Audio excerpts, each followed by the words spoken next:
Okay, recently I got very interested in this Vive l'Empereur series by Didier Roy, and I managed to pick up a Leipzig game from 2010. And as you can see, this is quite a monster game across the board here. So I'm going to play the full campaign game, which is 6 days, starting on the 14th. And this is the setup position. There are a few troops garrising Leipzig, but most of the action is down here in the south. So we have on the French side, we have, let's see what we've got here. Got 8th Corps, sort of a bit in reserve. At the front here we have 5th Cavalry. Then we have Victor's 2nd Corps, which is sort of holding the front line here. Across we've got 5th Corps near Gallenberg, and over by Zuckenhausen we have 9th Corps.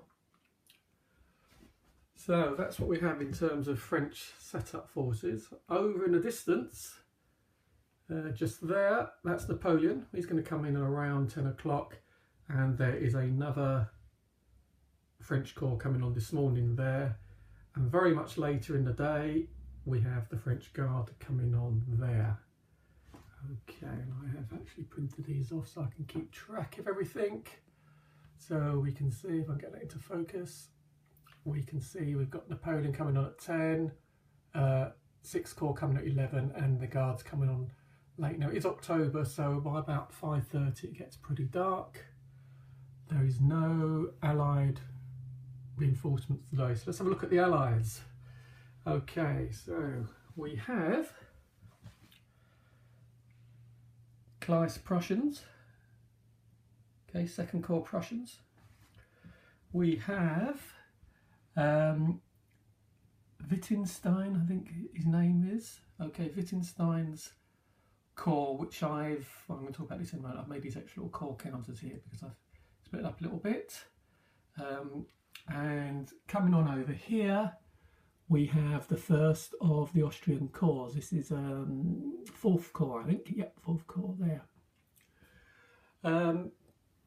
Now, what actually happened on the day, all that time ago in 1813, is Napoleon over there had told the French here to hold their ground really, don't get too involved, wait for the rest of the army to arrive. That's pretty much what they did, and the first day was pretty, well, not a lot happened in terms of, there wasn't, I mean, all these villages here were retained by the French. There was sort of limited attack options. Tomorrow, you see, off the board over here, coming up here, we've got the Russian Guards and the, who else is coming on there? We've got another Austrian corps coming on there. So I've been thinking about my initial orders. You might notice, if anyone knows the game, that I've actually made my own divisional commanders here, little counters. This was based on a very sort of provisional rule that Didier, the designer, has put into his latest Spanish game of using them. Very much untested, sort of new. He's not sure how the balance will work out, but I'm going to give him a go in this game. So I've created those for all the forces, and also amended the roster sheets. So you can see here, where are we? Yeah. We can see that only says 1st Division I put on the commanders there. And I've put a few extra commanders in as well that I think need to be represented. So I've done that for all the different units. I've also got, I've been writing my own sort of incorporated unofficial Illustrated Consolidated rules that have all the optional rules added in, as you can see from over there. You know, I'm using skirmishers, and I've created a few new skirmisher counters. Where am I? There we are, new skirmisher counters for the Russians, and for the Austrians, those units again. So I'll be using that and testing, making sure this works out okay. So going over here, we can see this is Corps that's coming on. You can see they've got a fairly long way to go, all the way over there. Let's get them all in shot over there. But they are going to play some role today. Napoleon, of course. I think he just has, get in focus, I think he just has his gendarme's guard with him. And there's quite a lot of the guards over there. Get in focus. But obviously they are not going to really play much of a role today. That'd be more for tomorrow. I've got a whole load of reinforcements. It's a very big game. Whole load of them there, all sorted out into their divisions with their divisional commanders. So I'm just about to sit down and write my initial orders. So I've got a few ideas what I'd like to try out. And I'm going to sort of follow Napoleon's orders. I mean, he was a better general than I am, not a surprise to anybody. So we're not going to over-engage, but I am quite interested in these Austrians here. If we go and have a look at them, they're quite a mixed bag. The Austrian army was in 1813. We can see we've got some good 8 level strength ones, but there's some 7 morale guys. Not 8 strength, 8 morale. We've got some 7 morale guys here. So I'm quite tempted to sort of have a go at those. So I'm thinking initially orders to send 9 Corps in. Maybe get in focus. Oh, these guys first. Maybe 10th Division and maybe 16th Division from 5th Corps, which should leave plenty back here.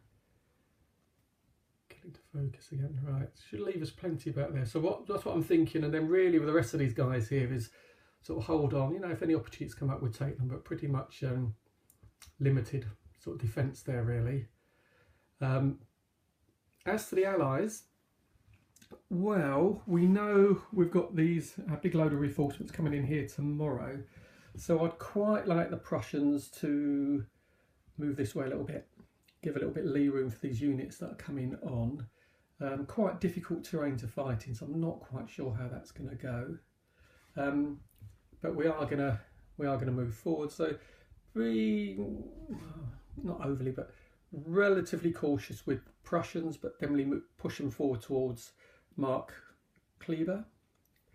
The Russians, I think I'm going to be probably less with the Russians. They've got a huge bank of guns here, so we're going to see what they do. Okay, I mean, if the guns give us an advantage that we can push forward, that's fine. We've got a fairly large amount of cavalry down here, but a lot of these are Cossacks. Great for disorganised units and things, but you know, they don't stand up and fight that well.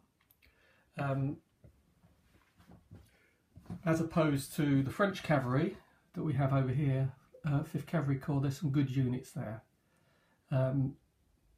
Historically in this campaign, the French were short of cavalry. I don't really want to commit those at this point at all. I mean, there's the Polish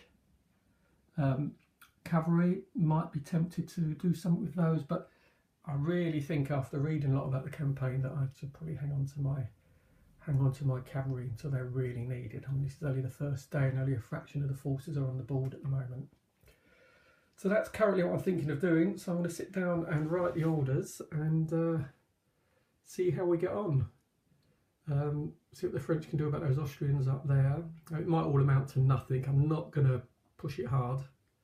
Either side's not going to push it particularly hard. If I can get the Prussians down here into Mark Kleber, well, I don't suppose we'll quite get the town, but if we can push on there, try and stretch the French out a little bit. Russians, take it easy, see what the guns can do. The Austrians, well, I imagine they're going to plan to move forward to begin with, but we'll see, because they're going to meet these guys here, so we'll see how that goes on.